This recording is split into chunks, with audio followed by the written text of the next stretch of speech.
कि ये जो बोध है अपना, मैं हूं, ये मेरा बोध है, ये बोध मेरे शरीर में मर्यादित नहीं है, वो यूनिवर्सल है।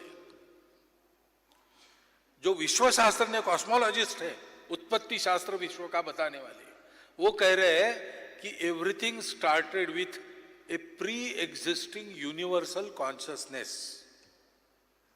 अंग्रेजी भाषा में वो परब्रह्म की परिभाषा करने की चेष्टा कर रहे हैं। मैं इसलिए कह रहा हूं समय आ गया है, और इसलिए इस एकात्म दर्शन का अध्ययन, उसके आधार पर जीवन चलाने के प्रयोग शुरू हुआ है, इसका प्रमाण बढ़ना चाहिए। अपने क्रियाकलापों में, अपनी नीतियों में कैसे हम, सरकार तो कहती है सबका साथ सबका विकास, सबको साथ लेके कैसे चल सकते हैं। मनुष्य के शरीर, मन, बुद्धि, आत्मा, चारों को सुखी रखकर चारों का एक साथ विकास,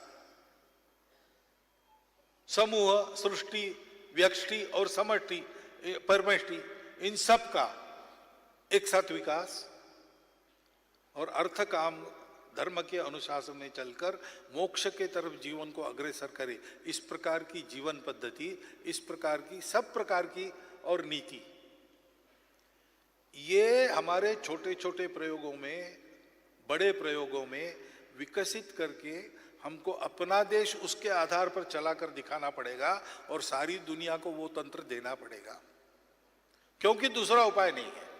दुनिया के सब सोचने वालों ने मिलकर ये तय किया है कि अब दूसरा चारा नहीं है, भारत की ओर जाना पड़ेगा, और भारत के पास ये जो दृष्टि है उसके आधार पर उसके जो प्रयोग हुए सबके सब सफल हुए हैं, और आज भी उसका समाज जीवन उसी भाव से चलता है।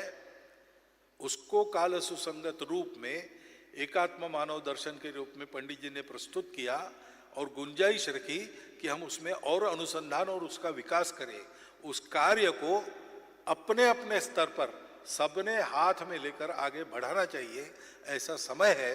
आज के विषय के संदर्भ में मेरे पास जितना चिंतन था वो मैंने आपके सामने रख दिया है। जो कुछ अच्छा है वो एकात्म मानव दर्शन का है, कुछ गड़बड़ हुई होगी तो ये भी मानकर छोड़ दीजिए। बहुत बहुत धन्यवाद।